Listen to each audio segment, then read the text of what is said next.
सुसंस्कृत समाज निर्माणको अभियानमा मेरो सङ्कल्प म मेरो मातृभूमि नेपाल आमालाई अत्यधिक माया गर्दछु। मेरो देश कसैको उपनिवेश हुन नपरेमा मलाई गर्व छ। मेरो राष्ट्रको एकता, अखण्डता र स्वाधीनता मलाई प्राणभन्दा प्यारो लाग्छ। मेरो राष्ट्रको धर्म,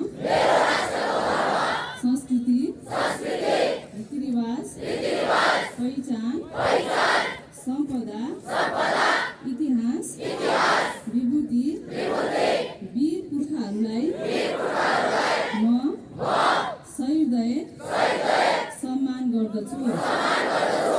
राष्ट्र र समाजमा